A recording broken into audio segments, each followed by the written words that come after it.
नमस्कार, रीवा 24 के ताजा तरीन अंक के साथ मैं शैलेंद्र। सबसे पहले प्रमुख खबरें। पैरोल पर निकला 376 का आरोपी फरार। ठगी के शिकार युवक ने कलेक्टर से मांगी आत्मदाह की स्वीकृत। वीडियो सोशल मीडिया पर वायरल। अज्ञात कारणों के चलते 3 बच्चों की मां ने किया जहर का सेवन। घर में घुसकर पिता और पुत्री के साथ की गई मारपीट। मामला जबा थाना अंतर्गत। और नर्स की मौत के बाद विंध्या हॉस्पिटल ने दी सफाई। कहा सारे आरोप बेबुनियाद। इन खबरों सहित अन्य खबरें विस्तार से। केंद्रीय जेल से पैरोल पर निकला 376 के आरोप में सजा काट रहा कैदी फरार हो गया। मामले की शिकायत जेल अधीक्षक ने बिछिया थाने में दर्ज करा दी है। रीवा के केंद्रीय जेल से पैरोल पर गए बंदी के फरार हो जाने का मामला प्रकाश में आया है। जेल की शर्तों के अनुसार दिए गए समय पर बंदी छुट्टी से वापस जेल नहीं लौटा, जिसके बाद जेल अधीक्षक ने बंदी को फरार घोषित कर उसके विरुद्ध शिकायत थाने में दर्ज कराई है। पुलिस ने फिलहाल फरार बंदी के विरुद्ध प्रकरण दर्ज कर उसकी तलाश शुरू कर दी है। बता दें कि जेल से पैरोल पर छूटने के बाद फरार हुए बंदी रेप जैसे संगीन मामले में आजीवन कारावास की सजा काट रहा था, जो पैरोल मिलने के बाद अपने घर तो गया लेकिन वापस नहीं लौटा। घटना के संबंध में एडिशनल एसपी अनिल सोनकर ने जानकारी देते हुए बताया कि विष्णु बहादुर सिंह और पंजाब सिंह ये 376 के आरोपी थे और सिंगरौली के रहने वाले हैं। ये केंद्रीय जेल रीवा में थे और ये पैरोल पर 26/11 को छोड़े गए थे। इनको 11 दिसंबर को वापस पैरोल ख़त्म होने पर जेल दाखिल होना था, किंतु ये जेल नहीं आए। इस पर सुप्रिटेंडेंट जेल की तहरीर प्राप्त हुई थाना बिछिया में। इसके आधार पर इनको फरार घोषित करके इनके खिलाफ जो है मुकदमा कायम किया गया है। अपराध धारा 544/24 और धारा 262-49 BNS एक्ट के तहत इनके खिलाफ मुकदमा कायम किया गया है। इसमें जो जमानतदार है श्री प्रताप खैरवार माड़ा सिंगरौली के रहने वाले हैं, उनको भी जो है आरोपी बनाया गया है। इनकी तलाश जारी है। प्रकरण की विवेचना गतिशील है। कहाँ से ये फरार हुई थी? ये पैरोल पे गए थे, छुट्टी मिलती है उस पे गए थे अपने घर, और ये पैरोल समाप्त पे इनकी जो पैरोल की शर्तें होती हैं उसके मुताबिक इनको वापस जेल आना चाहिए और अपनी आमद देना चाहिए, मगर इनने जो है वो काम नहीं किया और फरार हो गए। इस वजह से इनके खिलाफ जो है ये प्रकरण पंजीबद्ध हुआ। ग्राम पंचायत लूप की एक प्रधानमंत्री सड़क जो भनगवा 12 टोला जनकहाई को जोड़ती है, 1.5 साल से बदहाल स्थिति में है। इस सड़क पर हर वक्त घुटनों तक पानी भरा रहता है, जिससे ग्रामीणों का जीना मुहाल हो गया है। ये है ग्राम पंचायत लूप की बदहाल प्रधानमंत्री सड़क, जहां पानी का जल जमाव ग्रामीणों के लिए हर दिन एक नई मुसीबत बनकर खड़ा हुआ है। 1.5 साल से इस स्थिति में कोई सुधार नहीं हुआ है। ग्रामीणों का कहना है कि ये बार बार शासन और प्रशासन से गुहार लगा चुके हैं, लेकिन अब तक कोई समाधान नहीं निकला। ग्रामीणों ने कई बार अधिकारियों और जनप्रतिनिधियों से बात की, लेकिन कुछ नहीं हुआ। बच्चे स्कूल जाते हैं, लोग रोजमर्रा के काम के लिए इसी सड़क से गुजरते हैं। ठंड का मौसम है, ये परेशानी और बढ़ रही है। ग्रामीणों का कहना है कि अगर सड़क ठीक नहीं हो सकती तो प्रशासन को कम से कम 2 किलोमीटर की नाव की व्यवस्था ही करवा देनी चाहिए, ताकि लोग सुरक्षित तरीके से आ सकें। ग्रामीणों का यह भी कहना है कि हमने कई बार पत्रकारों, अधिकारियों को बुलाया, लेकिन सुनवाई नहीं हो रही है। बच्चों और बुजुर्गों के लिए ये रास्ता पार करना मुश्किल हो गया है। सरकार को जल्द से जल्द कुछ करना चाहिए। आलम यह है कि हर गुजरने वाला व्यक्ति इस हालत के लिए अब प्रशासन को कोस रहा है। लोगों को उम्मीद है कि शासन प्रशासन इस मामले को गंभीरता से लेते हुए उचित कार्रवाई करेगा। देखना यह है कि प्रशासन कब तक इस समस्या का समाधान कर पाता है। जमीन खरीदी के मामले में हुई ठगी के संबंध में पुलिस द्वारा उचित कार्रवाई न किए जाने को लेकर पीड़ित आत्मदाह करने की अनुमति मांग रहा है, जिसका वीडियो सोशल मीडिया पर वायरल है। सोशल मीडिया पर एक वीडियो वायरल हो रहा है जिसमें पीड़ित द्वारा कलेक्टर से आत्मदाह करने की अनुमति मांगी गई है। मामले को लेकर पीड़ित इंद्रपाल सोनी का कहना है कि वो महाजन टोला गड्डी रोड नई कॉलोनी का रहने वाला है। उसने 26 जून 2019 में लगभग 16 लाख रुपए की जमीन खरीदी थी, जिसमें विक्रेता राजेंद्र तिवारी द्वारा नामांतरण न कराकर दूसरे व्यक्ति हंसराज सिंह को बेच दिया गया। उन्होंने बताया कि विक्रेता राजेंद्र तिवारी ने उनके साथ ठगी की है और 2019 से लगातार चौराहा थाना और न्यायालय से इस संबंध में न्याय की गुहार लगाई गई, लेकिन अब तक कोई कार्रवाई नहीं हुई है, जिससे दुखी होकर पीड़ित इंद्रपाल सोनी 20 दिसंबर 2024 को कलेक्ट्रेट में आत्मदाह करने की मांग कर रहे हैं। 2019 से मैं भटक रहा हूँ। कम से कम 20 लाख रुपए की मेरे साथ धोखाधड़ी हुई। मैं 6-7 कंपनियों को पैसा लगता हूँ जिसमें मेरा घर भी बंधक है। मैं मजबूर हूँ 20/12/2024 को अपने परिवार के साथ कलेक्ट्रेट रीवा में आत्मदाह करूँगा। चौराहा थाना के खिलाफ, हंसराज सिंह के खिलाफ और राजेंद्र तिवारी के खिलाफ इन्होंने हमारे साथ घोर धोखाधड़ी की है। अज्ञात कारणों के चलते 2 बच्चों की मां ने तीसरे बच्चे को जन्म देने के बाद जहर निगल लिया। इसके बाद महिला की मौत हो गई। रीवा में एक गर्भवती महिला द्वारा जहर का सेवन करने का मामला प्रकाश में आया है। महिला ने ऐसा कदम किन कारणों के चलते उठाया, ये अब तक साफ नहीं हो सका है। घटना की सूचना मिलते ही पुलिस ने घटनास्थल की जानकारी जुटाई और मामले की जांच शुरू कर दी है। घटना के संबंध में सिविल लाइन थाना प्रभारी ने बताया कि मृतका शिवार्चना सिंह मझिमा बैकुंठपुर की रहने वाली है, जो शांति विहार कॉलोनी में किराए के मकान में रहती थी। बताया गया कि महिला 2 बच्चों की मां थी और तीसरे बच्चे को जन्म देने वाली थी। तीसरे बच्चे को जन्म देकर परेशान थी। मरने के 1 दिन पहले महिला ने अपने बच्चियों से मुलाकात की और उसमें के बाद कुछ बातें की। बच्चियों को स्कूल में ही छोड़कर वापस चली गई। थाना प्रभारी ने बताया कि स्कूल से वापस आते समय महिला ने अपने पति को फोन लगाकर कहा कि बच्चियों को घर ले जाना। इसके बाद उसने रास्ते में जहर का सेवन कर लिया। फिलहाल महिला को गंभीर हालत में उपचार के लिए भर्ती कराया गया है। शिवा अर्चना सिंह जो शांति विहार कॉलोनी में किराए के कमरे में रह रही थी और मूलतः मझगवा बैकुंठपुर थाने क्षेत्र की रहने वाली है। 12 तारीख को इन्होंने किसी बात को या तनाव में आकर जहर खा लिया था, जिन्हें मिनरवा में भर्ती कराया गया था और फिर इसे SGMH वहाँ पे भेजा गया था। और इनकी 2 बेटियां थी और 7 माह का जो गर्भ था, 6-7 माह का, उसका भी उसी दौरान बच्चा पैदा हुआ है, परंतु शिवा अर्चना सिंह को नहीं बचाया जा सका। उनकी मृत्यु हो चुकी है, PM कराया जा चुका है और उन्होंने जहर क्यों खाया है इस कारण की जांच की जा रही है।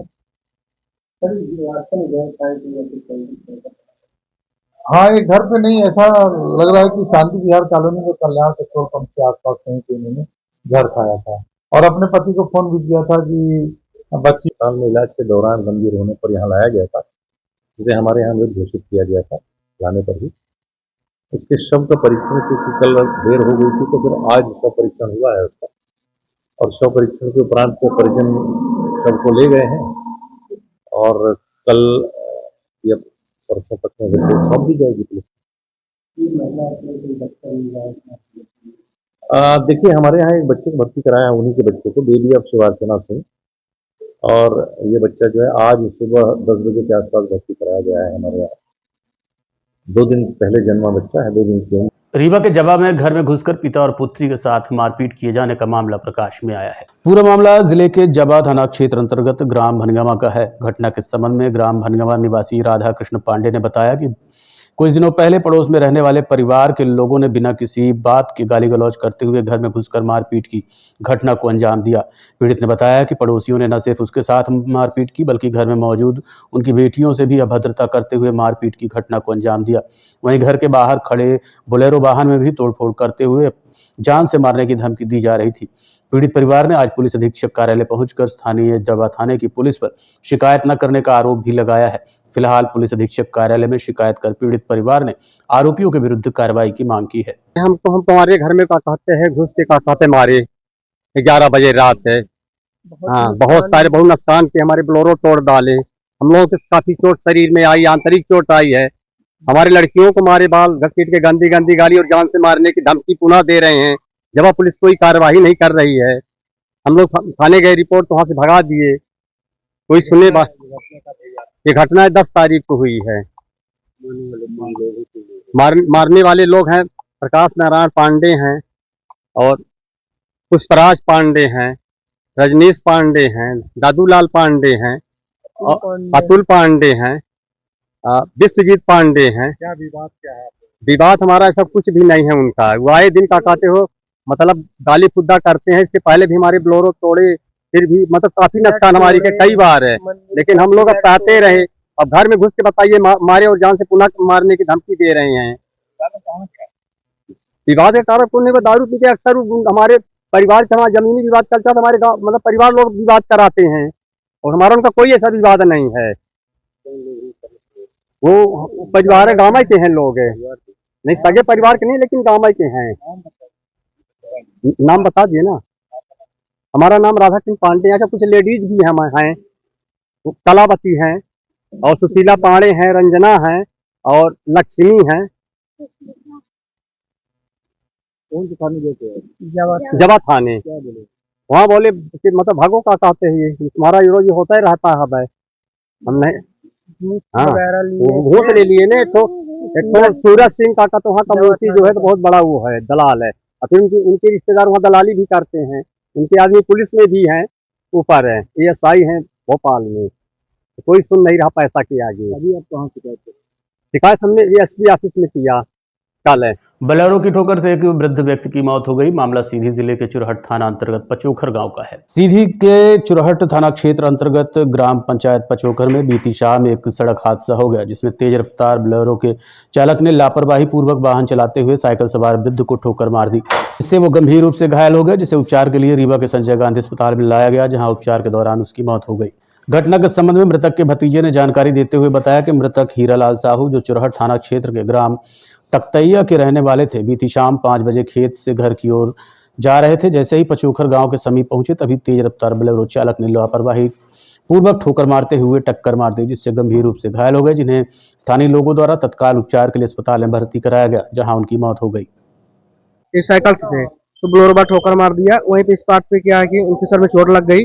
हॉस्पिटल लाए, वहाँ पे चेक करवाए, वहाँ पे गंभीर हालत बताई गई। इसके बाद वो डायरेक्टली रीवा ने ट्रांसफर कर दिया था। हीरालाल साहू नाम था सर। ये समथिंग 60 साल के हैं सर। ये क्या थे, गमाई से घर रख लिया, वापस आ रहे थे मंडी से घर जा रहे हाँ, मंडी से घर जा रहे थे। तो अभी पता उनका नहीं चला है, तो फरार हुए हैं। नंबर है उनका लोगों का। हाँ, पहचान हो गई लोगों की। थाना चुराड़ लगता था जी। ये कल की 13 तारीख है सर। मेरा नाम ब्रजेश कुमार साहू है सर। रीवा के विंध्या हॉस्पिटल में इलाज के दौरान नर्स की मौत पर अस्पताल ने सफाई दी। अस्पताल प्रबंधन ने लापरवाही में आरोपों को बेबुनियाद बताया है। रीवा के विंध्या हॉस्पिटल में 12 दिसंबर को एक प्रशिक्षु नर्स की मौत के मामले में अस्पताल प्रशासन ने प्रेस विज्ञप्ति जारी कर अपना पक्ष रखा। अस्पताल प्रबंधन ने बताया कि मरीज की गंभीर स्थिति के बावजूद उसकी जान बचाने की हर संभव कोशिश की गई, लेकिन मेडिकल प्रोटोकॉल्स का पालन किया गया, पर मरीज को बचाना संभव नहीं हो पाया। क्या कहना है प्रबंधन का, जानने के लिए आपको लिए चलते हैं पत्रकार वार्ता में। जो 3-4 लोग दिख रहे हैं, इसमें एक पुरानी घटना भी है। कुछ महीनों पहले एक नर्स और थी जिसको कि ब्रेन हेमरेज हुआ था हॉस्पिटल, ठीक है, ड्यूटी के दौरान। सुबह की बात है, वो लगभग 12 बजे का। उसका तुरंत CT स्कैन किया गया। वो भी यंग लड़की थी, 21-22। CT स्कैन में उसको ब्रेन हेमरेज। अपन नहीं सोचते कभी 21-22 साल से ब्रेन हेमरेज, इसमें न्यूरो सर्जरी की जरूरत पड़ती। न्यूरो सर्जन हमारे यहाँ सुबह 12 बजे कोई नहीं। न्यूरो सर्जन हमारे यहाँ हॉस्पिटल में नहीं है। मेडिकल कॉलेज में 6 न्यूरो सर्जन। हमने परिजनों को समझाया, वो समझे और वो मेडिकल कॉलेज लेके गए, क्योंकि उसको अर्जेंट सर्जरी की जरूरत। उस केस में भी वही जो 3-4 लोग हैं, जो नेता हैं, उन्होंने बाद में इल्जाम लगाया, लोगों को भड़काया कि हॉस्पिटल ने इलाज नहीं किया। इलाज में देरी हुई, इसलिए उस नर्स की तबीयत खराब हुई। अब समझिए वो क्या बता रहे हैं और क्या छिपा रहे हैं। ये सुबह की बात थी। 12-1 के बीच में उसका CT स्कैन हुआ। CT स्कैन में आता है ब्रेन हेमरेज। तुरंत ही उसको न्यूरो सर्जरी डिपार्टमेंट में शिफ्ट किया गया, जिससे कि उसका जल्दी इलाज हो। न्यूरो सर्जन था नहीं है, न्यूरो सर्जरी डिपार्टमेंट नहीं है यहाँ। वो केवल 3 घंटे के आसपास, जिस समय उसको तकलीफ हुई, और CT स्कैन क्यों भेजा गया कि उसकी जल्दी से सर्जरी हो जाए, उसका इलाज हो जाए। उसकी सर्जरी कब हुई? वो आज दोपहर में गई और उसकी सर्जरी अगले दिन रात को 10-11 बजे हुई। ये कारण था।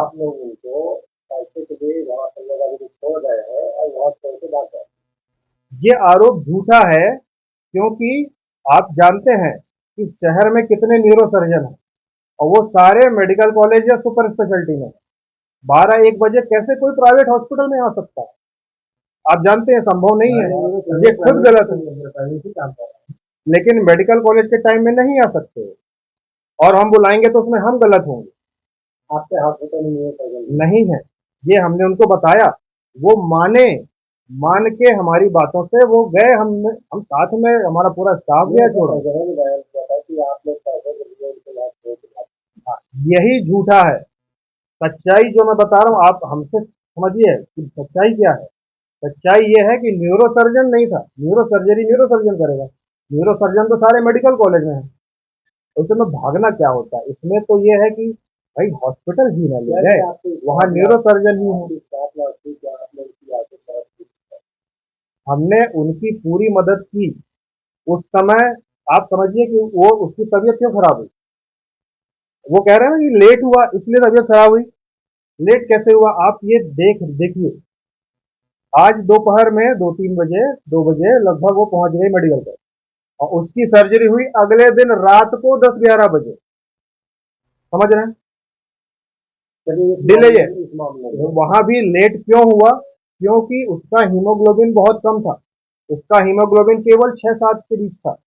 न्यूरो सर्जरी ऐसे केस में 6-7 हीमोग्लोबिन पे बहुत रिस्की होता है। अब उसका ब्लड ग्रुप निगेटिव था। निगेटिव ब्लड ग्रुप ऐसी बदकिस्मती कि उस समय शहर में उसका मिल ही नहीं रहा था, उसमें भी नहीं था। हमारे 2 स्टाफ का मैच किया निगेटिव, हमने उनको भेजा और उन्होंने दिया। स्टाफ ने पूरी मदद करी, हमने मदद करी, लेकिन ये बदकिस्मती थी कि उसका हीमोग्लोबिन पहले से ही बहुत कम था। मेजर सर्जरी होनी थी, 4-5 ब्लड चाहिए थे, वो अरेंज नहीं हो पा रहे थे कॉलेज में, इसलिए लेट हुआ। रीवा में आयोजित हुई नेशनल लोक अदालत में आज 50 खंडपीठों के प्रकरणों की सुनवाई हुई। मध्य प्रदेश राज्य विधिक सेवा प्राधिकरण जबलपुर के निर्देशानुसार एवं प्रधान जिला एवं सत्र न्यायाधीश के मार्गदर्शन में आज नेशनल लोक अदालत का आयोजन किया गया। इसमें आपसी सुलह से प्रकरणों का निराकरण किया गया। प्रकरण की सुनवाई के लिए 50 खंडपीठें गठित की गई हैं। इनमें पीठासीन अधिकारी और सहयोग देने के लिए सुलहकर्ता सदस्य तैयार किए गए थे। जिला न्यायालय परिसर रीवा के साथ साथ तहसील न्यायालय सिरमौर, त्योंथर, मनगमा, मऊगंज एवं हरमना में भी लोक अदालतों का आयोजन किया गया। आज लोगों को टैक्स जो है वो जमा करने की मोहलत दी जाती है। लगभग मुझे लगता है हर महीने या हर 2 महीने में एक बार ये लोक अदालत आयोजित की जाती है। लोग उसका फायदा लेते हैं क्योंकि जो एक्स्ट्रा उनका टैक्स लगना है वो वेव ऑफ हो जाता है इस दौरान। तो मुझे लगता है अच्छा रिस्पॉन्स भी रहता है लोगों का। बहुत सारे लोग आज टैक्स जमा करते हैं और सभी से अपील भी है कि कई बार ये होता है, अभी डाउट्स कुछ लोगों के आ रहे हैं, जैसे हम लोगों से अभी मिल रहे थे, जैसे जीआईएस का सर्वे होने के बाद कुछ लोगों का रीअसेसमेंट हुआ है। तो लोगों को ये था कि पहले बहुत सालों से इतना टैक्स था, अब ये बढ़ा कैसे। तो जो सर्वेज हुए हैं उसके आधार पर टैक्सेशन जो है वो रिवाइज्ड हुआ है। कुछ लोगों के कम भी हुए, कुछ लोग के बढ़े हुए, तो ये एक फर्क है। दूसरा, कई लोगों के ये डाउट्स रहते हैं कि हमने पुराने टैक्सेशंस अगर नहीं जमा करे तो हमें डबल टैक्स क्यों लगेगा। डबल टैक्स मतलब ये होता है कि जिस साल अगर आपने उसी साल का जमा किया तो 50% आपको वेवर रहता है, पर अगर आपने 1 साल 2 साल नहीं किया उस साल का जमा तो वो जितना एक्चुअल टैक्स है उतना आपको देना पड़ता है। तो इस तरह की निटिग्रिटीज है, इसलिए सभी नागरिकों से अपील हम करते हैं कि जिस साल का टैक्स है उसी साल आप भरेंगे तो रेट कम पड़ते हैं। या लोक अदालत के दिन भी करेंगे तो भी अधिभार में भी उनको छूट भी मिलती है। न्यायालय में भी ये चल रहा है और नगर निगम दोनों जगह पर इसका सुविधा है। देखते रहिए रीवा 24 न्यूज। मिलते हैं छोटे से ब्रेक के बाद। अगर आप अपने कारोबार के लिए एक सुविधाजनक गोदाम, दुकान या ऑफिस की तलाश में हैं, तो यह स्थान आपके लिए उपयुक्त है। यहाँ पर 30 फीट बाय 55 फीट ऊपर और नीचे लैट बाथ अटैच और 2 बड़े कमरे अलग से उपलब्ध है। स्थान है शार्किन होटल के बगल में, बाईपास के सामने, करहिया नंबर 1। अपने व्यवसाय को नई ऊंचाइयों तक ले जाने के लिए आज ही संपर्क कर सकते हैं। मोबाइल नंबर है 7746095429 और 7723898220। 55 का हाल है, किराए में देना है, और ऊपर भी 30 बाई 55 का है। वो ऊपर 2 कमरे बने हैं और बाकी का हाल है, ये किराए में देना है। नीचे हाल है, ऊपर हाल है, लैट्रिन बाथरूम अटैच। अटैच, हाँ, लैट्रिन बाथरूम अटैच। पता क्या है? पता है ग्राम मढ़ी बाईपास के पहले सार्किन के बगल में, सार्किन गार्डन के बगल में। कॉन्टेक्ट नंबर क्या है आपका? Contact number 77 460 95 429 92 00 97 26 52। लेकिन अपना पैसा शुभ नाम आपका? रामायण साहब विश्वकर्मा। मतलब 1300। उप मुख्यमंत्री राजेंद्र शुक्ल ने आज स्नेह एम्पायर का उद्घाटन किया। झिरिया स्थित महाराजा होटल के बगल में स्नेह एम्पायर का आज उद्घाटन उप मुख्यमंत्री राजेंद्र शुक्ल ने किया। इस व्यावसायिक परिसर की नींव 2014 में रखी गई थी। तब विधायक राजेंद्र शुक्ल ने ही इसका शिलान्यास किया था। ये बातें गुड़ विधायक नागेंद्र सिंह द्वारा अपने उद्घाटन के दौरान बताई गई। कार्यक्रम अवसर पर सांसद जनार्दन मिश्र सहित स्नेहलता सिंह तथा अन्य गणमान्य नागरिक उपस्थित रहे। कार्यक्रम का संचालन रीति सरगम पांडे ने किया था। आइए आपको लिए चलते हैं कार्यक्रम स्थल पर, जहां गुड़ विधायक नागेंद्र सिंह आम जनमानस को संबोधित कर रहे हैं।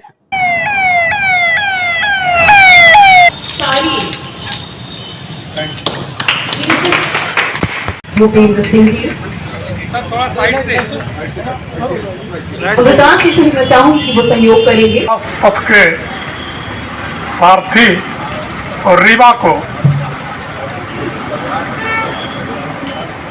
विकास के नक्शे पर अद्भुत रूप से प्रस्तुत कर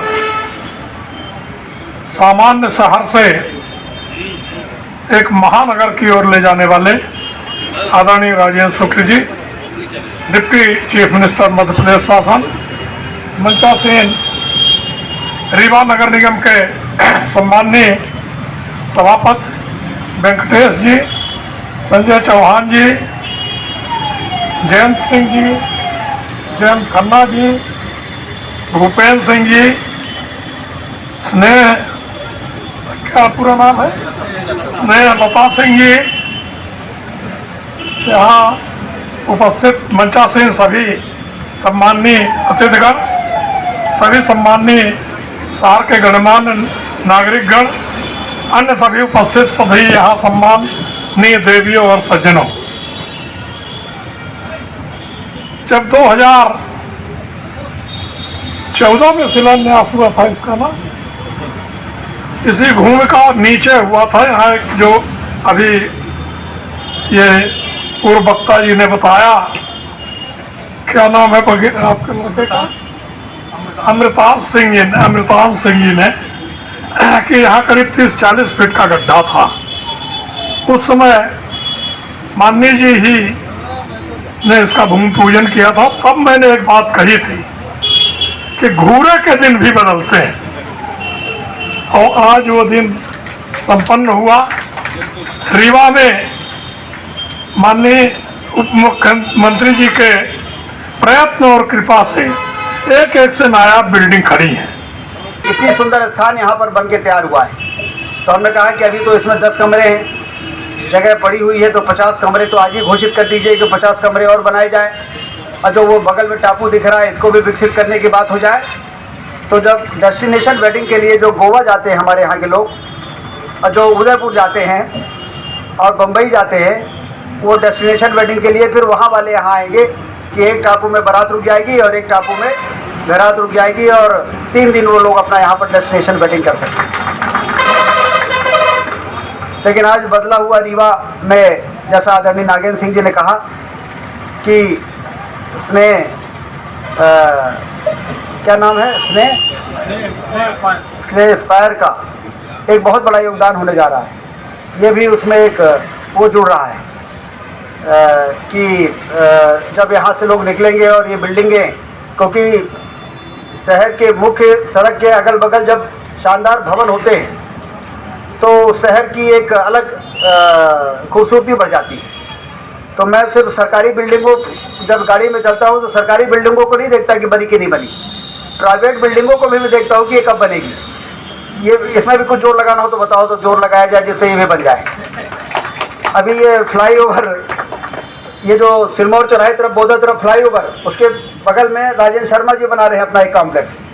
तब वो तो चुनाव में हमारे आमने सामने थे, तो जब हम निकले तो हमने कहा ये शर्मा जी का ये कॉम्प्लेक्स कब बन के तैयार होगा।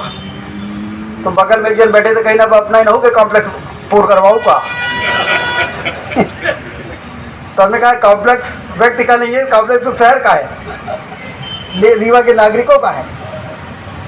देखते रहिए रीवा 24 न्यूज़। मिलते हैं छोटे से ब्रेक के बाद। हड्डी जोड़ एवं रीढ़ रोग तथा स्त्री रोग एवं प्रसूति रोग का इलाज एक ही छत के नीचे। विघ्नहर्ता hospital and trauma centre, hotel landmark के पास, रतहरा, रीवा। डॉक्टर संतोष सोनी, पूर्व चिकित्सक, बॉम्बे हॉस्पिटल, मुंबई। हड्डी जोड़ एवं रीढ़ रोग विशेषज्ञ, छोटे चीरे एवं दूरबीन विधि द्वारा हाथ तथा पैर की हड्डियों का ऑपरेशन।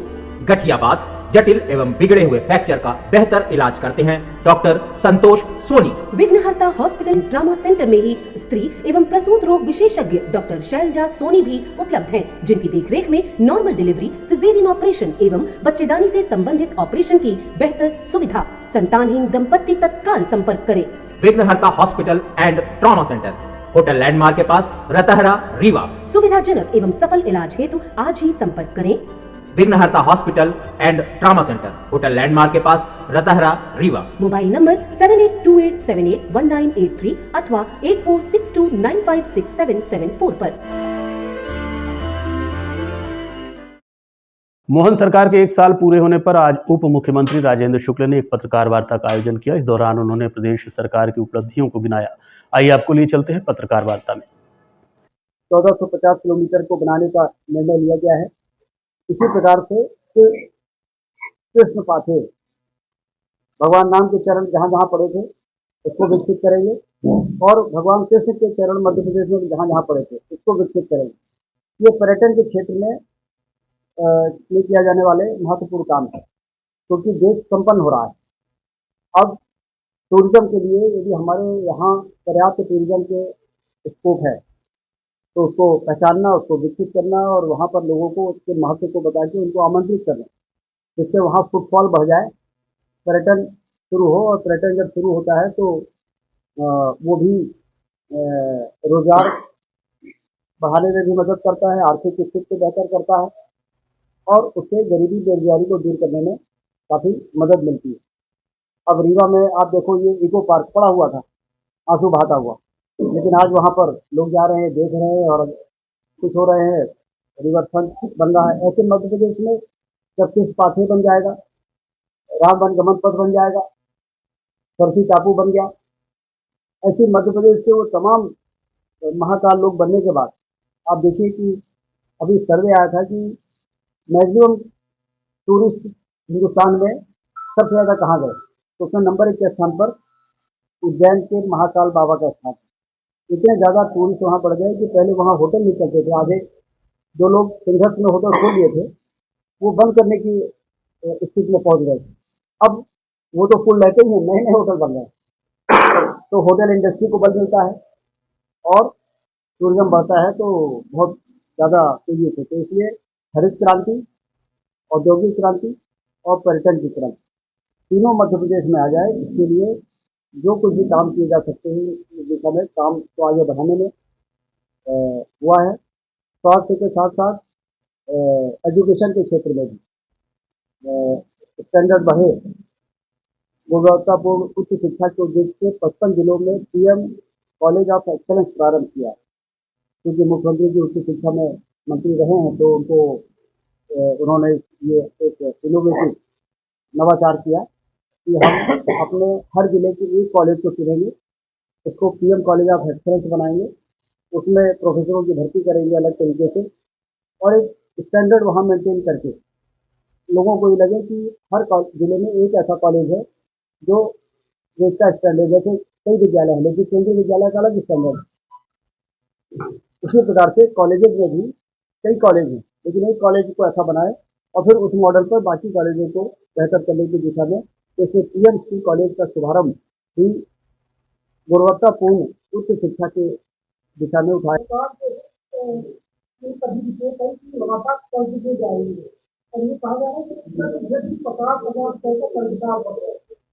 देखिए, ये गुमराह करने वाली बात है।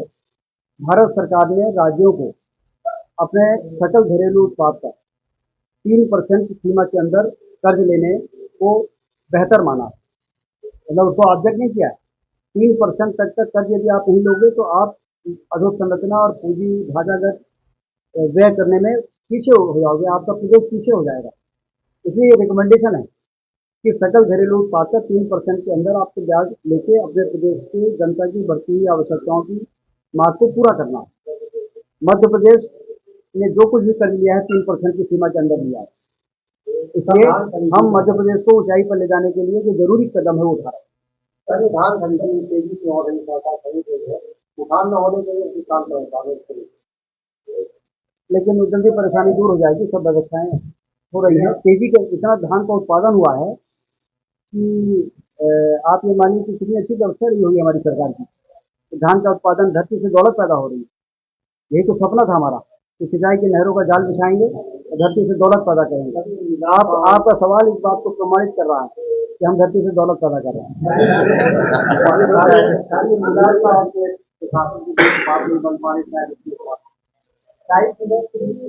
वो हो गया है, समाधान हो गया। राइट की पिछले कैबिनेट में जो अपग्रेडेशन की राशि को लेके उनकी डिमांड थी वो कैबिनेट ने पूरी कर दी है।